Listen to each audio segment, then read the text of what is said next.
Hey, what's happening, everybody? Welcome back to O'Leary's Garden, where life is a garden. Today, we're going to talk a little bit about trust in nature and how to find varieties of plants that are well suited to your environment. It's a lot easier than you might think it is. I'm going to start by putting a couple of ideas in your head. Not new ideas, but we're going to talk a little bit, and then I'm going to take you out and show you the woods and show you exactly what I'm talking about. And then I'm going to show you my garden and the ways that I'm practicing exactly what I'm telling you that I think you ought to do. All right, so with that, are you ready for the tuba guy?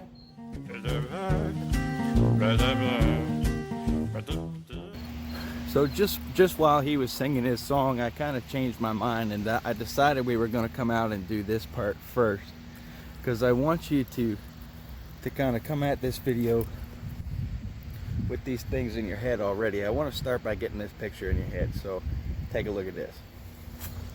What we got here is the edge of a forest, and I want you to just kind of look at the way everything is growing. Look at the abundance of plant material. Look at all of this life. All of these different species that are cohabitating and climbing on each other, and I don't see very much disease at all. There's a little something going on right there.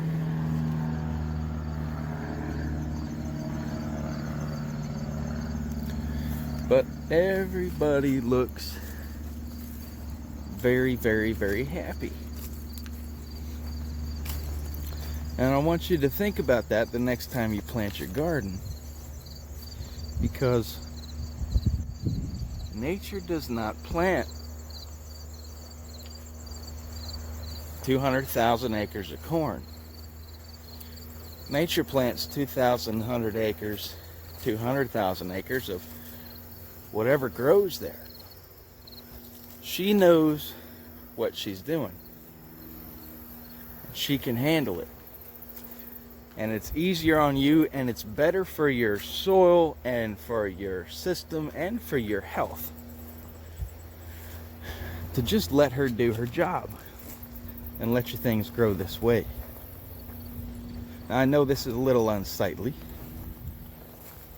and you can tame it a little more than this. But check this out. I don't know if you noticed,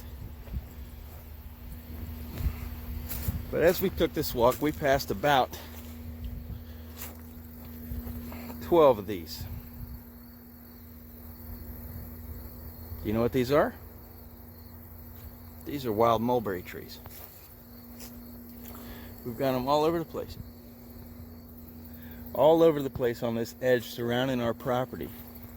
And up the mulberry trees are growing what's called fox grapes. And all of this was here before we even got here. But it was a perfect example of what I wanted to do with this property anyway. And it just seemed kind of, well, it was pretty amazing, honestly. I couldn't have asked for a better sign that I was picking the right property and that I was doing the right thing, because the things I wanted to do and the things I felt are right for my gardening were already here. Believe that shit? Alright, we're gonna head back inside so I can get to my notes, because I don't remember what I was supposed to say. Dang it! Okay, so one of the first things I want you to take with you from that walk is what that forest edge looks like and why. There's a little thing that exists in nature that we refer to as forest succession. And what that is the way that a forest climbs its way across any type of landscape. And it does that through pioneering species that we tend to consider weeds. So all of these, and they tend to be annual type crops. We're not going to get into annual perennials but the pioneering species tend to be of an annual type. And these things will pioneer a piece of ground that has been damaged or disturbed in some way. This happens in the middle of a forest too, but especially at the edge. It's the way the forest kind of crawls to expand at the edge. So these plants start to occupy this space, and they grow, and then they die, and all of the nutrients and minerals that they pulled up in the soil while they occupied it are brought back down to the soil by them when they die. So their roots dig down and they pull up all these minerals and stuff, and they bring them into this living being of a plant, and then they die and they rot and bring more life into that soil through fungus and fungi and bacteria and other types of microbes that want to eat that plant as it breaks down. And then it happens again and again, and over time with bigger and bigger species of plants. And eventually the soil is repaired and starts to look more like a forest floor. And you know, in those mixes of seeds that start to pioneer that ground, there are trees.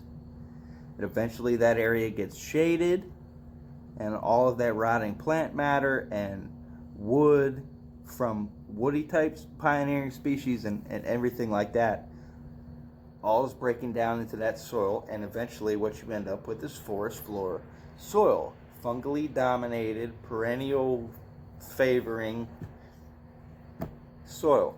Your garden weeds are examples of forest succession. That is nature trying to correct a problem. Not to say that you're doing anything wrong. You may be, you may not be, but it does tell you that there is space to be filled.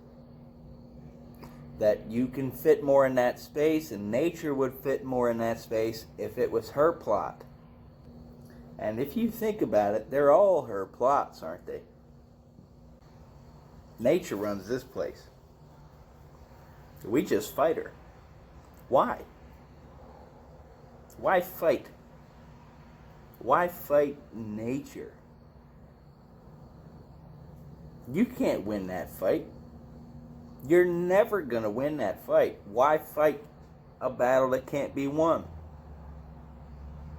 It's literally insanity. Stop doing it. Design your systems and your gardens her way. There's a reason. There is a reason that she does it the way she does. Do you know what it is? Because the strongest survive. Isn't that what you want in your garden? Don't you want the strongest varieties? The strongest plants? The strongest genes? You don't want the plants that die. You want the plants that live.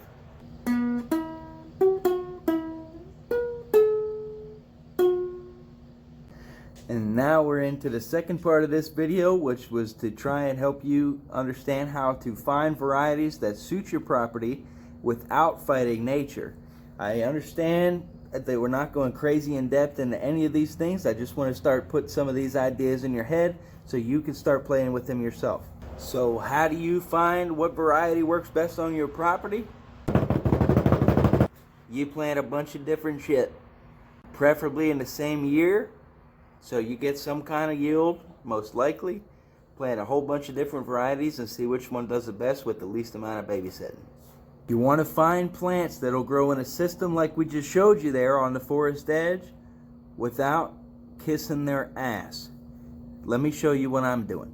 Please take into account that it is mid-September and a lot of these things are starting to die, and we moved in here in June and just threw some plants in this land that was already here. This is with no soil amendment whatsoever. Nothing. I just put plants in here. Okay?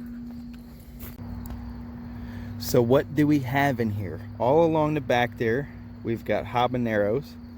On this trellis, we have grape tomatoes. We got some full-size tomatoes, We got some green beans. We had some scarlet runners, but they died. I've had success with them in the past. This is eggplant.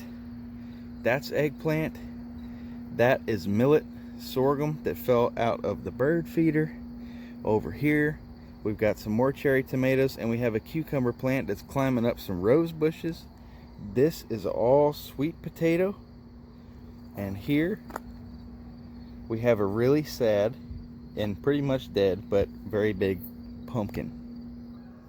From that plot, we got enough cucumbers to make too many pickles to eat. We got enough habaneros to make a gallon of hot sauce, and then it set another fruit, and I'm giving them away.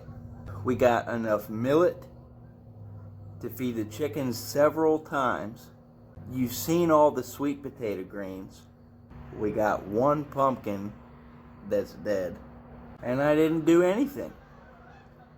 And when fall gets a little closer and I stop getting my cherry tomatoes, because I'm still getting cherry tomatoes, I'll drop all that right on the ground and use it for mulch.